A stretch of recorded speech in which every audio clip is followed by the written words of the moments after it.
ओम शांति। आज हम सुनेंगे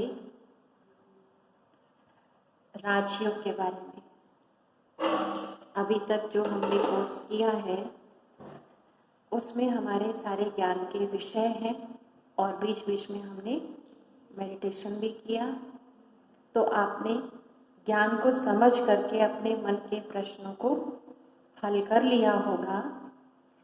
और अगर आपको कोई और प्रश्न हो ज्ञान के विषय से संबंधित तो आप कमेंट बॉक्स में लिख करके जरूर डाल दें और आपको आपके प्रश्नों का उत्तर मिल जाएगा।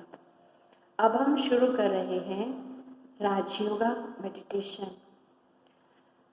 मेरे सामने जो चित्र है, इस चित्र में ये दिखाया गया है कि राजयोग क्या है, राजयोग का आधार क्या है और राजयोग की विधि क्या है। तो सबसे पहले हम राजयोग को समझें कि राजयोग का अर्थ क्या है। राजयोग दो शब्दों से मिलकर के बना है, राज जमा योग। योग शब्द का अर्थ क्या होता है? योग शब्द का अर्थ होता है जोड़, दो चीज़ों का मिलन योग कहलाता है। जैसे हम मन से किसी न किसी को याद करते हैं तो हम कह सकते हैं कि हमारा फलां व्यक्ति से योग है। अगर भौतिक स्तर पर देखा जाए योग तो दो भौतिक चीज़ों को अगर मिलाते हैं, पानी और चीनी, तो वो पानी और चीनी का योग होने के कारण पानी मीठा हो जाता है, चीनी की मिठास पानी में चली जाती है। वो भी योग है, वो भौतिक स्तर पर है। मानसिक स्तर पर किसी न किसी को याद करना, चाहे वो व्यक्ति है चाहे वो पदार्थ है। उसके बाद योग का आध्यात्मिक अर्थ क्या है? योग का आध्यात्मिक अर्थ है आत्मा का परमात्मा से मिलन। आत्मा अपने परम पिता परमात्मा को याद कैसे करे, इसको कहते हैं योग। लेकिन केवल इसको योग नहीं कहा, इसका पूरा नाम है सहज राजयोग।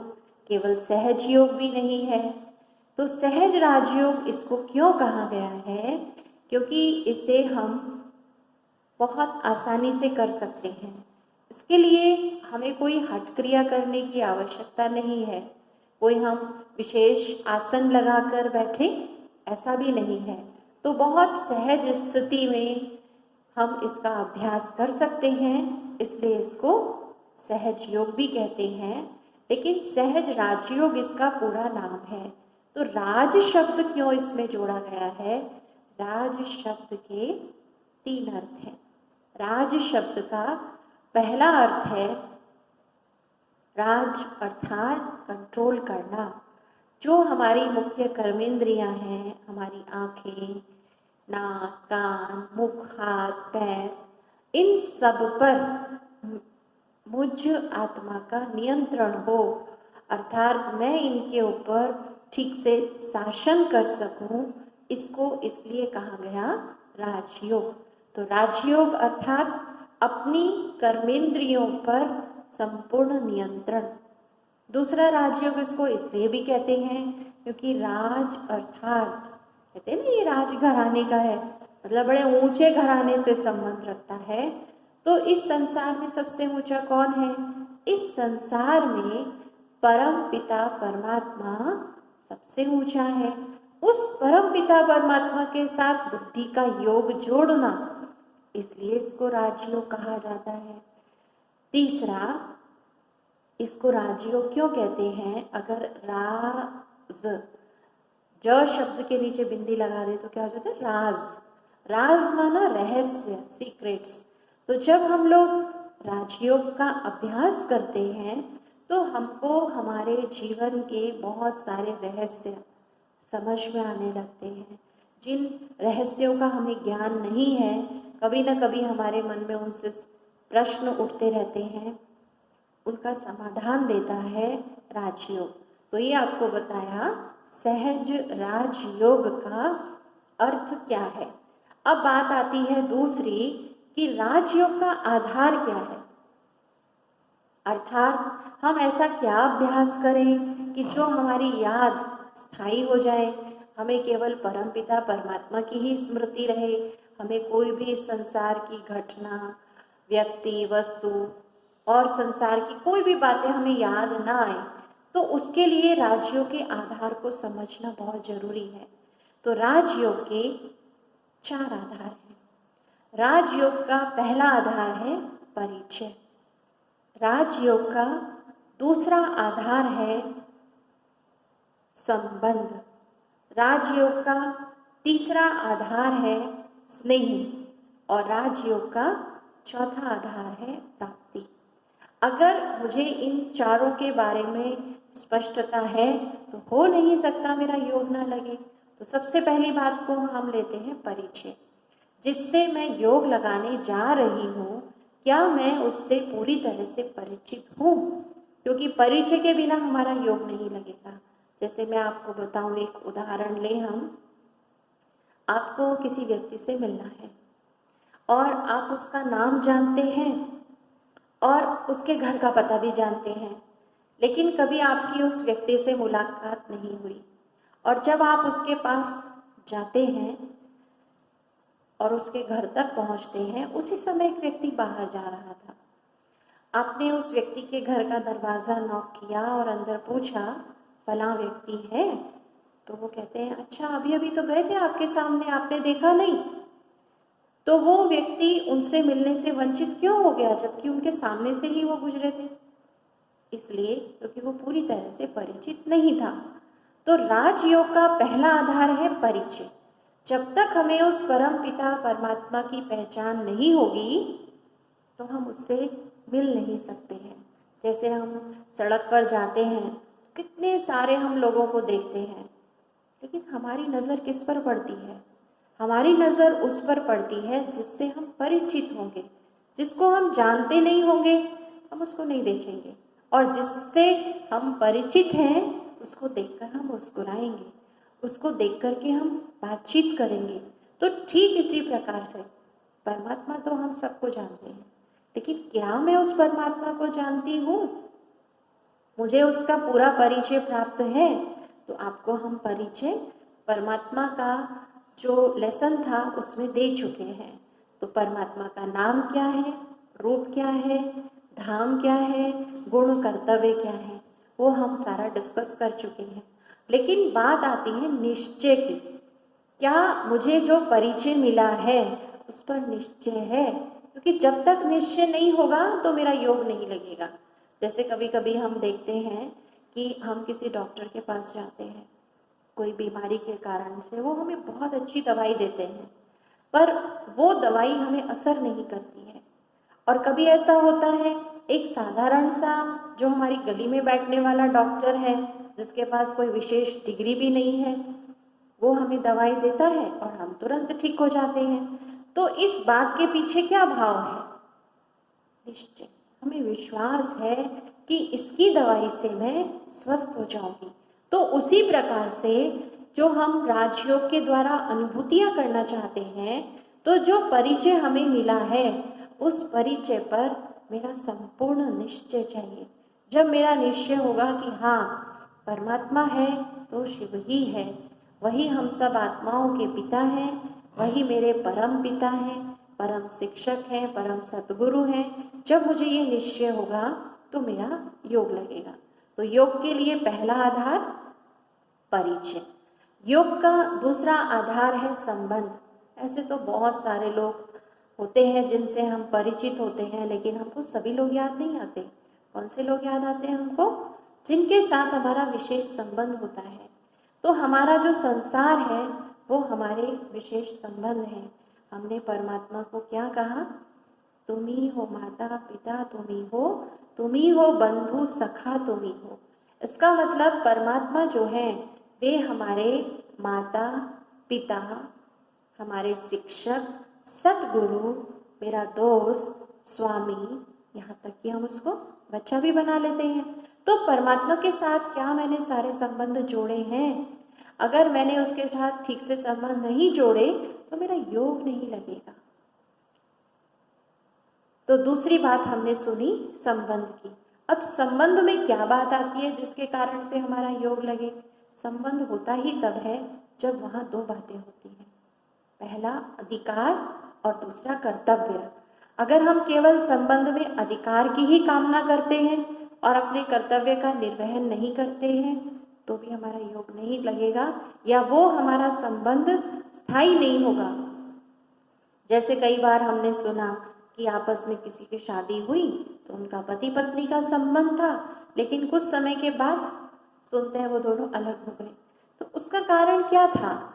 शायद दोनों ने अपने अधिकार की मांग तो रखी लेकिन अपने कर्तव्य को पूरा नहीं किया। तो कर्तव्य को पूरा न करने के कारण हम अधिकार से वंचित हो जाते हैं और हमारा वो संबंध स्थायी नहीं होता है। तो परमात्मा के साथ मेरा पहला मुख्य संबंध वो मेरे माता पिता हैं, मैं उनका बच्चा हूँ। तो जो उनका वर्षा है, जो उनकी प्रॉपर्टी है, उसका मैं हकदार हूँ, लेकिन क्या मैं अपने कर्तव्य का पालन करता हूँ? कर्तव्य का पालन करना, जो परमात्मा की शिक्षाएं हैं उनको जीवन में धारण करना, वो मेरे शिक्षक हैं, परम शिक्षक हैं, मैं उनका विद्यार्थी हूँ। तो क्या मैं एक योग्य विद्यार्थी हूँ? पर उस टीचर का काम है कि वो हमें इतनी अच्छी पढ़ाई पढ़ाते हैं, हमें हमारे पैरों पर खड़ा कर देते हैं, हमें किसी से मांगना नहीं पड़ता है। लेकिन क्या मैं एक अच्छा स्टूडेंट हूँ? वो स्टूडेंट की क्वालिटी मेरे अंदर है? मैं उस परमात्मा की जो पढ़ाई है उसको पढ़ने में रेगुलर हूँ, पंक्चुअल हूँ? या जो मेरा टीचर मुझे होमवर्क देता है उस होमवर्क को मैं करती हूँ? तभी तो मेरा टीचर का और स्टूडेंट का संबंध कायम रहेगा। हमारा उसके साथ जो संबंध है वो गुरु का संबंध भी है। गुरु क्या देता है हमको? गुरु हमको इस संसार रूपी भव सागर से पार ले जाता है। गुरु हमें मोक्ष के द्वार ले जाता है, हमें मुक्ति देता है। तो वो मुझे मुक्ति देने वाला है। आपने देखा होगा वो दुनिया में गुरुजी होते हैं, घर बार छोड़ा हुआ होता है, गेरुए कपड़े पहने हुए होते हैं, और जो उनके चेले हैं वो पूरी तरह से संसार में रमे हुए हैं, विषय विकारों में डूबे हुए हैं। तो उन्हें कहाँ से हम कहेंगे कि वो फॉलोवर हैं? वास्तव में परमात्मा गुरु है और मैं उसका शिष्य हूँ, अर्थात मैं उसको फॉलो करने वाला हूँ। जो मेरा गुरु कहता है, तो जो उस बात को जब मैं फॉलो करता हूँ तो मुझे वो मुक्ति के द्वार तक अर्थात मुक्ति धाम में भेज देंगे। परमात्मा जो है मेरा दोस्त भी है। क्या कभी हमने उसके साथ खुदा दोस्त का संबंध जोड़ा? और दोस्त के बीच में क्या चाहिए? सच्चाई। जहाँ सच्चाई नहीं होती है वहाँ दोस्ती निभती नहीं है, टूट जाती है। आपने ऐसे कई किस्से सुने होंगे इस दुनिया में, जहाँ दोस्ती में सच्चाई नहीं थी तो वो दोस्ती टूट गई। एक बहुत प्रसिद्ध किस्सा है श्री कृष्ण का और सुदामा का। दोनों बहुत अच्छे मित्र थे, लेकिन दोनों के बीच में क्या थी विशेषता? सत्यता की विशेषता। तो भगवान भी अपने वत्सों के साथ या अपने बच्चों के साथ कह लो या हम आत्माओं के साथ अगर हमने उससे दोस्त का संबंध जोड़ा है तो वो हमें सुख जरूर देते हैं, प्राप्ति जरूर कराते हैं, जैसे सुदामा को हुई। उसी प्रकार से आपने एक और किस्सा सुना होगा राजा द्रुपद का और द्रोणाचार्य का। दोनों जब गुरुकुल में पढ़ते थे तो बहुत अच्छे मित्र थे। इतने अच्छे मित्र थे कि जो राजा राजकुमार द्रुपद था उसने अपने मित्र द्रोणाचार्य को कहा कि जिस दिन मैं गद्दी पर बैठूंगा उस दिन मैं अपना आधा राज्य आपको दे दूंगा। और हम सब ने सुना हुआ है कि द्रोणाचार्य जी की स्थिति, आर्थिक स्थिति बहुत खराब थी। तो दोनों अपने अपने राज्य में चले गए, उनका विवाह भी हो गया। तो जो उनकी पत्नी थी द्रोणाचार्य जी की कृपी, उसका बच्चा जो था अश्वत्थामा, उसको जब वो छोटा था पीने के लिए दूध भी नहीं होता था, घर में बहुत आर्थिक तंगी थी। तो उन्होंने यही अपने पति को कहा कि तुम्हारा जो दोस्त है, तुम्हारा जो सखा है राजा द्रुपद, तुम उसके पास जाओ, वो तुमको अवश्य मदद करेगा। तो द्रोणाचार्य जी को राजा का दिया हुआ या राजकुमार द्रुपद ने जो वचन दिया था वो याद आ गया। तो उन्होंने कहा ठीक है, मुझे राज्य तो नहीं चाहिए लेकिन अभी कुछ आर्थिक सहयोग अवश्य चाहिए। तो वो राजा द्रुपद के दरबार में चले गए और उन्होंने उनकी वो बात याद दिलाई कि देखो तुमने मुझे एक वचन दिया था कि तुम मेरी सहायता करोगे, मुझे तुम्हारा राज्य नहीं चाहिए लेकिन अभी मेरी कुछ आर्थिक स्थिति ठीक नहीं है तो आप मुझे कुछ सहयोग करो। तो राजा द्रुपद ने साफ इनकार कर दिया, कहा तुम कहाँ और मैं कहाँ, तुम मेरे पास किस हैसियत से मांगने के लिए आए हो? अगर तुम एक भिखारी के हिसाब से मांगने आए हो तो मैं तुम्हें दे दूंगा, पर तुम मेरे दोस्त नहीं हो सकते। तो आप देखो, जब मनुष्य मनुष्य के साथ दोस्ती करता है तो उसको धोखा मिलता है। लेकिन कहानी में आगे आपने फिर सुना होगा कि राजा गुरु द्रोणाचार्य ने फिर राजा द्रुपद को हराया अपने अर्जुन शिष्य की मदद से और फिर उसको उसका आधा राज्य दे दिया। तो कहने का भाव ये है कि हम मनुष्यों को अपना सखा बनाते हैं, दोस्त बनाते हैं, तो मनुष्य जो हैं वो अपनी दोस्ती नहीं निभा पाते हैं। लेकिन परमात्मा को अगर हमने अपना साथी बनाया तो वो निश्चित रूप से हमको मदद करते हैं। तो ये आपको बात बताई कि वो परमात्मा मेरा सखा है, वो मेरा साजन भी है, मैं आत्मा उसकी सजनी हूँ। साजन और सजनी के संबंध में क्या है? वफादारी। अगर सजनी की किसी और से प्रीत होगी तो साजन तो उसको पसंद नहीं करेगा, उसका मैच उसके साथ नहीं हो सकता है। तो परमात्मा जो है वो हमारा साजन भी है, मैं उसकी वफादार होकर के रहूं और हम उसको बच्चा भी बना लेते हैं कि वो हमारा बच्चा भी है। तो जब हम उस परमात्मा पिता से सारे संबंध जोड़ते हैं और उन संबंधों में अपने कर्तव्य की स्मृति रखते हैं तो हमारा योग बहुत अच्छा लग जाता है। उसके बाद राजयोग का तीसरा आधार है स्नेह। ऐसे तो हमारे बहुत सारे संबंध होते हैं लेकिन सभी संबंधों को हम याद नहीं करते हैं। हम उन संबंधों को याद करते हैं जिनमें हमारा स्नेह होता है। स्नेह कहाँ होता है? प्यार कहाँ होता है? प्यार का आधार है, स्नेह का आधार है समानता। जहाँ समानता होगी वहाँ योग जरूर लगेगा।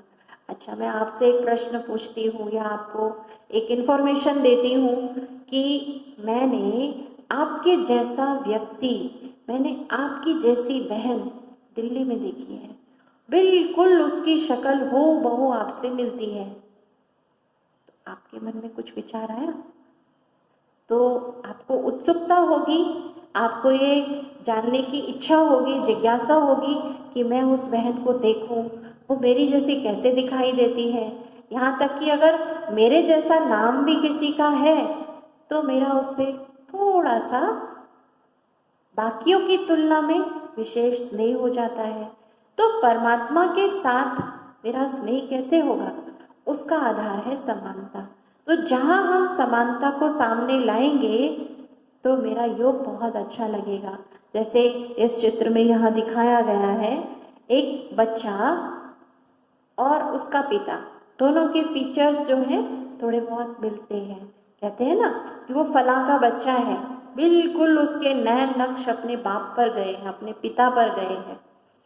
तो इसी प्रकार से जब मैं आत्मा हूँ और मुझे अपने पिता परमात्मा को याद करना है तो मैं उस समानता को सामने ले आऊं। तो मैं कौन हूँ? दिखाया गया है मैं आत्मा हूँ और मुझ आत्मा का पिता परमात्मा भी मेरे ही जैसा है। तो मैं आत्मा और मेरा पिता परमात्मा, हम दोनों में समानता क्या है? तो समानता सबसे पहले हम कहेंगे रूप की समानता। मुझ आत्मा का रूप भी ज्योति बिंदु है और मेरे पिता परमात्मा का रूप भी ज्योति बिंदु है, यानी हम दोनों की शक्ल एक जैसी है। वो साइज में बड़ा इसलिए दिखाया गया क्योंकि वो परम पिता है। बाकी परमात्मा का साइज हम आत्माओं के साइज से बड़ा है ऐसा नहीं है। जैसे मैं आत्मा सूक्ष्म हूँ, एक चमकता हुआ सितारा हूँ, तो मेरा पिता परमात्मा भी मेरे ही जैसा है, उसमें भिन्नता नहीं है। तो सबसे पहली समानता रूप की समानता, हम दोनों की शक्ल बिल्कुल एक जैसी है। तो मेरा प्यार होगा ना उससे। दूसरी बात, धाम की समानता, हम दोनों का जो घर है वो एक है। जो मेरे पिता का घर है वो है परम धाम, और मेरा घर कहाँ है, वो भी परम धाम है। जैसे मान लो हम कभी विदेश में चले जाते हैं, तो विदेश में जाते हैं, वहाँ पर सारे फॉरेनर्स होते हैं, और हमको हमारे जैसा कोई इंडियन दिखाई देता है तो हमें उसे देख करके बहुत खुशी होती है। हम उससे बात करते हैं, तुम कहाँ से हो, और अगर उसको पता चल जाए कि हम उत्तर प्रदेश से हैं, मैं भी उत्तर प्रदेश से हूँ, और उसको ये भी पता चल जाए कि हम मुजफ्फरनगर से ही हैं, तो कितनी खुशी होगी। तो उसी प्रकार से जो परमात्मा है, तो परमात्मा और मेरा घर एक ही है, वो है परम धाम। तीसरी बात, जो परमात्मा के गुण हैं वही गुण मुझ आत्मा के भी हैं। हमारे दोनों के गुणों में कोई फर्क नहीं है। तो परमात्मा के गुण कौन से हैं? जो हमने सुने, परमात्मा ज्ञान के सागर है, वो शांति के सागर है, प्रेम के सागर है, पवित्रता के सागर है। और मैं आत्मा भी उन्हीं के गुणों का स्वरूप हूँ। मैं आत्मा भी ज्ञान स्वरूप हूँ, मैं आत्मा भी पवित्र स्वरूप हूँ, शांत स्वरूप हूँ, आनंद स्वरूप हूँ। तो जो परमात्मा के गुण, वही गुण मुझ आत्मा के भी हैं। जैसे हम परमात्मा के गुणों के लिए कहते हैं, उसके गुण सागर के समान हैं, और मुझ आत्मा के गुण गागर के समान हैं। लेकिन गागर में जो जल है वो है तो सागर का। गागर जब खाली हो जाती है तो फिर चलती है वो सागर के पास भरने के लिए। तो मैं आत्मा और मेरा पिता परमात्मा, हम दोनों के गुण भी एक ही हैं। तो जब हम इस समानता को सामने रखेंगे तो हमारा प्यार बढ़ेगा, हमारा जो स्नेह है वो बढ़ेगा। तो तीसरा हमने आधार सुना, स्नेह। राजयोग का चौथा आधार है प्राप्ति। जहाँ मनुष्य को प्राप्ति होती है वहाँ उसका योग जरूर लगता है, ऐसा हो नहीं सकता। कभी आपने देखा होगा जो अपना नौकरी करते हैं, जॉब करते हैं, उनकी दिनचर्या हम देखते हैं। सुबह उठते हैं, नहाते धोते हैं, तैयार होते हैं, नाश्ता करते हैं, और 9 बजे तक, 9:30 बजे तक अपने ऑफिस में पहुंच जाते हैं। रोज उनकी यही दिनचर्या होती है। वो इतनी मेहनत क्यों करते हैं? क्योंकि उनको मालूम है कि हमको महीने के अंत में पगार मिलनी है। अगर तनख्वाह ना मिले तो कोई व्यक्ति काम करेगा? तो वो प्राप्ति उनको हो रही है, इसलिए वो पुरुषार्थ करते हैं, मेहनत करते हैं।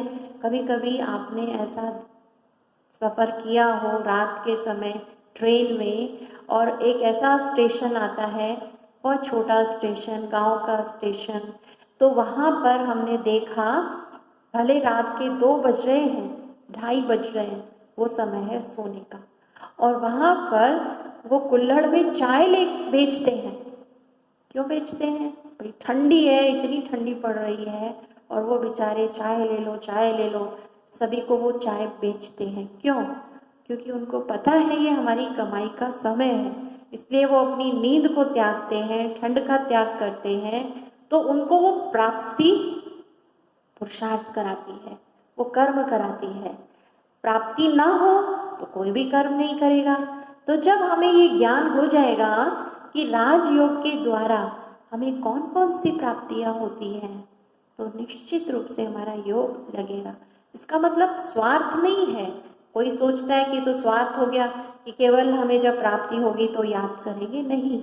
वो दिव्य प्राप्तियां, अलौकिक प्राप्तियां केवल परम पिता परमात्मा से ही हो सकती हैं। इसलिए प्राप्तियों के कारण भी हमारा उससे योग लगता है। एक छोटा बच्चा है, बहुत छोटा बच्चा, 1 साल, 1.5 साल, 2 साल का बच्चा, उसके पिता ऑफिस जा रहे हैं।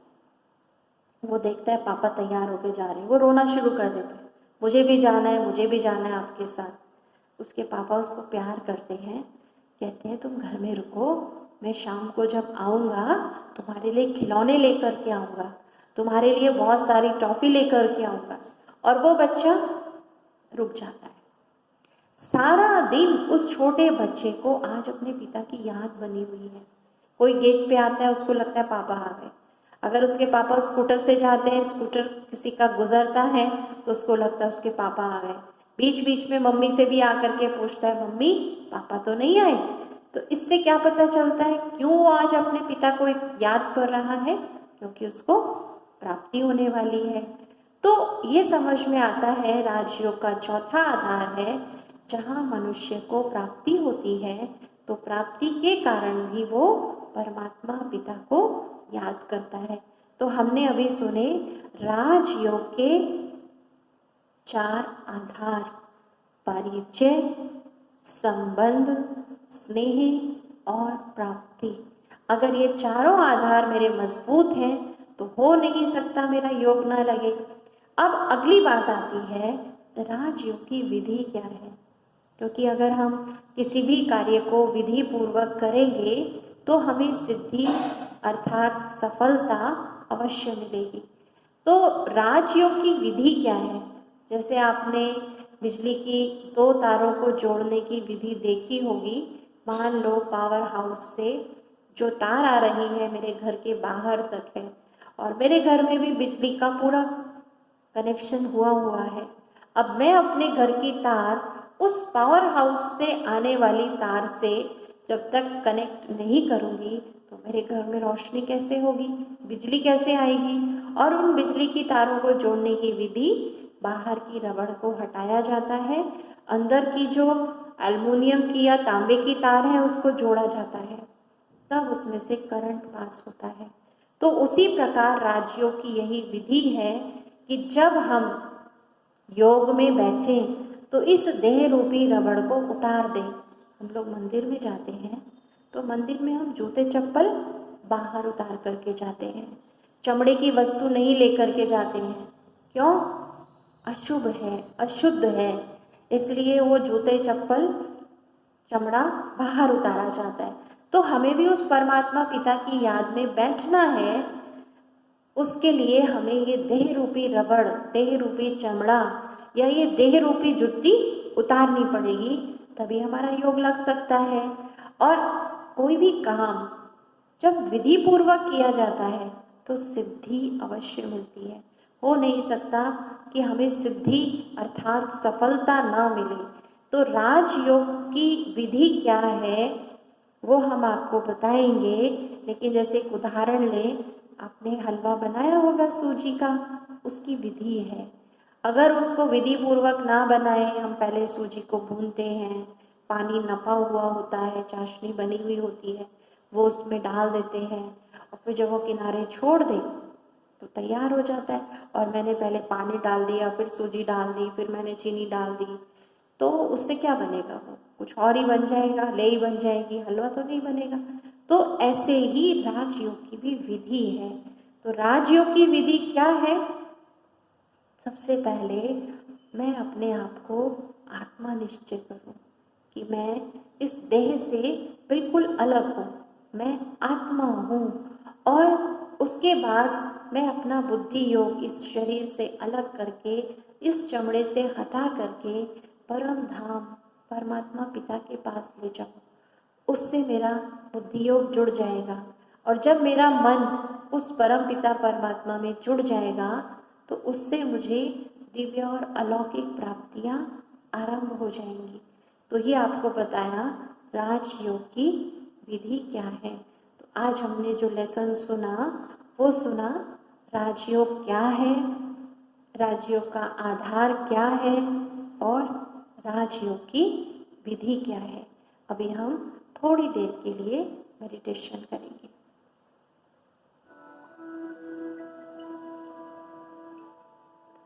मुझे पूरा निश्चय है कि मैं आत्मा हूँ और मैं आत्मा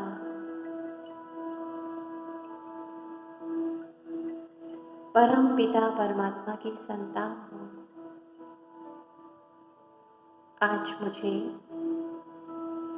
अपने प्यारे पिता से कैसे मिलन मनाना है उसकी विधि का ज्ञान हुआ और अब मैं एक सुंदर यात्रा पर जा रही हूँ।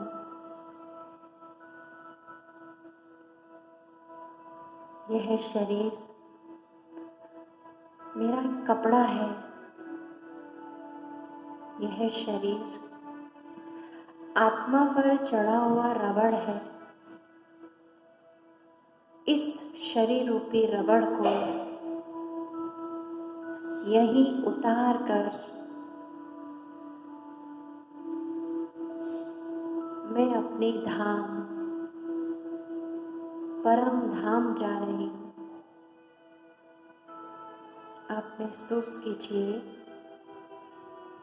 कि यह शरीर, इस शरीर से जुड़े हुए सभी संबंध, पदार्थ, ये सारी सृष्टि, मैं इन सब के आकर्षण से मुक्त होकर सूरज, चांद, तारों से भी पार, सूक्ष्म वतन से भी दूर, परम धाम, निर्वाण धाम, मुक्ति धाम, अपने घर में, अपने वास्तविक रूप में, अपने असली रूप में विराजमान हूँ। मैं अपना स्वरूप देख रही हूँ। एक सितारे के समान मैं सत्य हूँ, अविनाशी हूँ और मैं आत्मा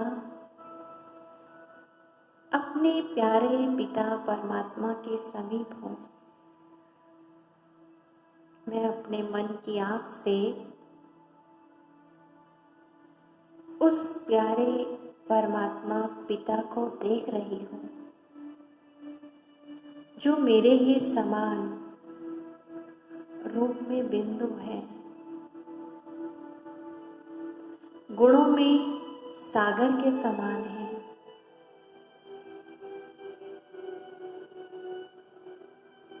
उनके समीप आने से ही मुझ आत्मा में खुशी का संचार हो रहा है। आहा, आज मैंने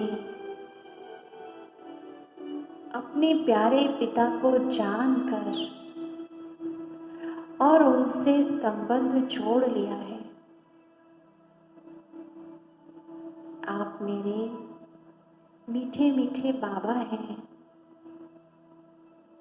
आप ही मेरे शिक्षक और सद्गुरु हैं।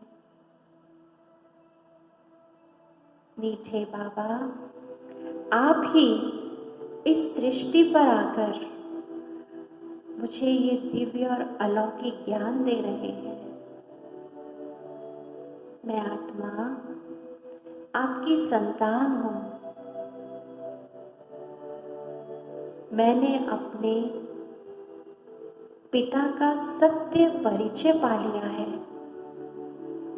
जिनको मैं पहले मंदिरों में जगह जगह ढूंढती थी।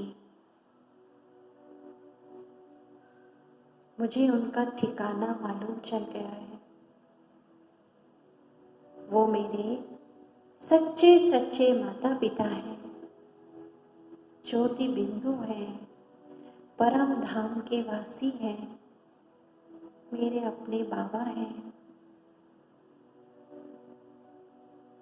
मीठे बाबा, मैं आत्मा अब आपका हाथ और साथ कभी नहीं छोड़ूंगी।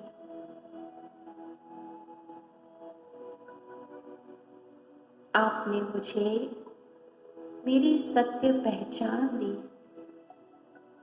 मुझे मेरे घर की पहचान दी, अपना परिचय दिया, इस संसार का सत्य ज्ञान दिया। मैं धन्य धन्य हो गई हूँ।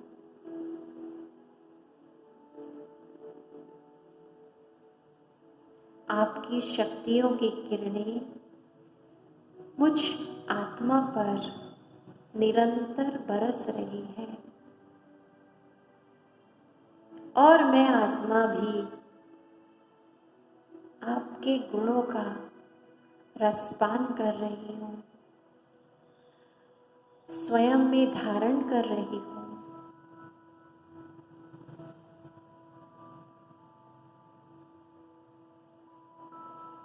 थोड़ी देर अपने मन को, बुद्धि को इसी दृश्य पर टिका लें कि वो परमात्मा पिता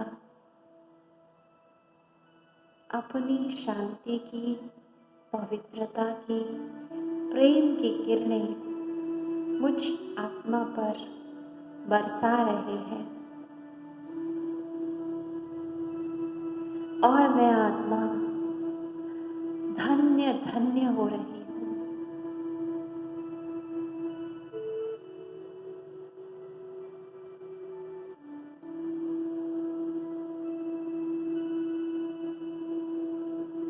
ईश्वरीय शक्तियों को स्वयं में धारण कर अब मैं आत्मा वापस इस कर्म क्षेत्र पर लौट रही हूँ। मैं आत्मा मस्तक में चमकता हुआ एक शांति का दिव्य सितारा हूँ और मेरे द्वारा शांति की किरणें चारों ओर फैल रही है।